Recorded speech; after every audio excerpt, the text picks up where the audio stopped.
Did you know that the Vikings once attacked the Roman Empire? Kind of. Well, sort of. In 860 AD, a fleet of Rus longships crewed by Norse adventurers who had carved out a river kingdom in what's now Ukrainian Russia sailed down the Dnieper River into the Black Sea and straight towards the walls of Constantinople. While the emperor was away, the suburbs were raided, churches looted, and panic swept the capital of the Eastern Roman Empire. It was absolutely brutal. But what's even more surprising is what happened next. Because not long after that, the same people who attacked the empire ended up guarding its emperor. Thanks for clicking on this video. Over the past couple of weeks, I started diving down the rabbit hole of this time period of history after listening to Dan Carlisle's podcast called Hardcore History. So it definitely inspired me to kind of dive deeper and make a video about this topic. I'm going to have all my sources down below in the description, so I hope you guys enjoy this video because I think it's pretty interesting. So let's dive into it. So let's break this down. Who were the Rus? Well, basically, they were Vikings, but not the kind raiding English monasteries up north. These were Swedes who had ventured east, traveling through the rivers of Eastern Europe. According to the primary chronicle, a key medieval Slavic text, a Norse leader named Rurik took control of Novgorod around 862. His descendants would go on to establish the Kievan Rus, a new power based in Kiev that controlled trade routes between the Baltic Sea and the Byzantine Empire. These guys weren't just pirates. They were builders of new kingdoms, sitting on the crossroads between the pagan north, the Christian south, and the Muslim east.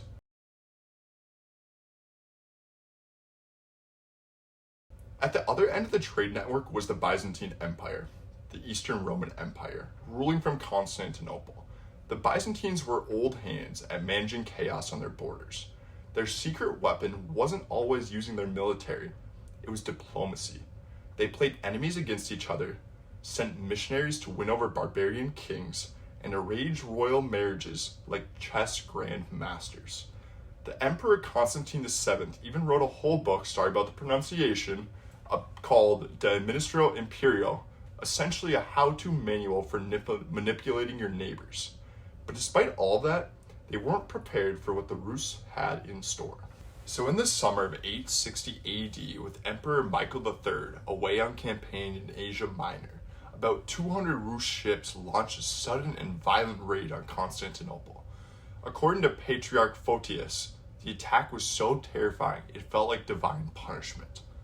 The Rus looted churches, burned homes, and terrorized the outskirts of the city. Greek fire may have been used in defense, and there's even a legend that the Virgin Mary caused a miraculous storm that scattered the Rus fleet. Whether divine or military, something drove them off, but damage had been done. The Byzantines now knew the Rus were forced to be reckoned with. And so the game shifted. In 911, the two sides signed a formal treaty, one of the earliest and most detailed diplomatic agreements of the early medieval world.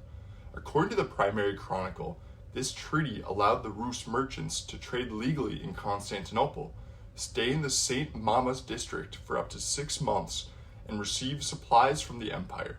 It also outlined rules for dealing with inheritance, theft, and shipwrecks. What's fascinating is that the way each side swore the treaty. The Rus by their pagan gods, Purin and Veles, and the Byzantines by the Christian Gospels. Two worlds, two religions, but a shared interest in stability and even more profit. This wasn't just about peace, it was about power. The Rus were quickly becoming a serious player in Eastern Europe. They had eclipsed the Tsars, a former regional powerhouse, and now threatened both trade and military balance in the region.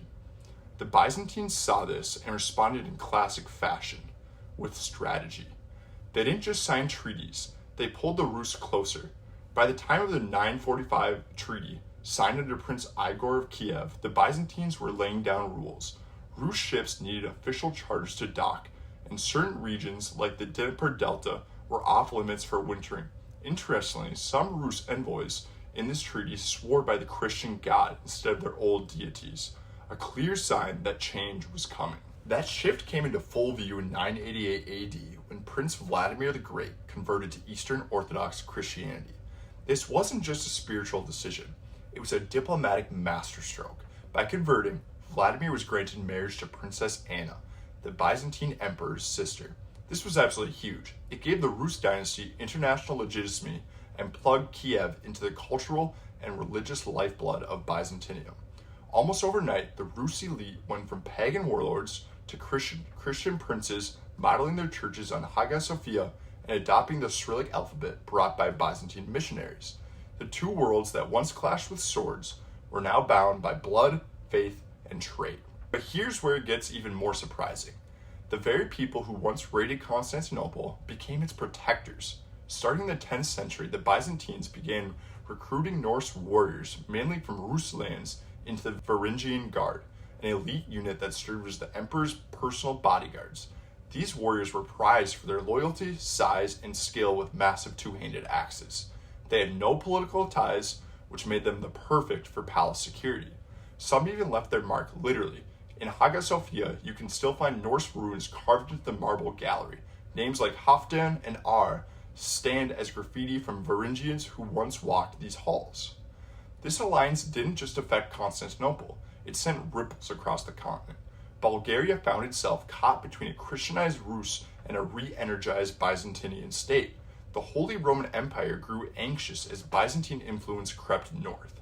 Steppe peoples like the Punchangs and the Magyars were corrupt, bribed, or fought over by both sides. Even Scandinavian ports like Birka and Gotland felt the pull as Byzantine wealth flowed back from the Viking world into the form of silver coins and silk. By the mid-11th century, the relationship had matured. The Rus were no longer raiders. They were Christian diplomats and warriors serving in the halls of Constantinople. Their rulers styled themselves like Byzantine emperors.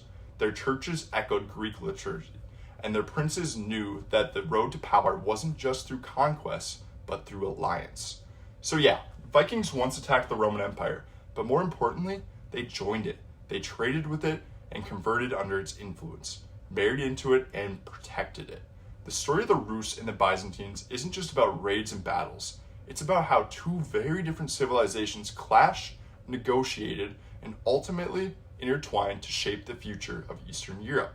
If you guys like this story, please hit that subscribe button. It really helps out a lot. Let me know in the comments, would you rather be a Rus raider storming the Black Sea or a Varangian guard walking the marble halls of Constantinople with an axe in your hand? Let us know down below. I hope you guys enjoyed this video. Until next time, we'll see ya.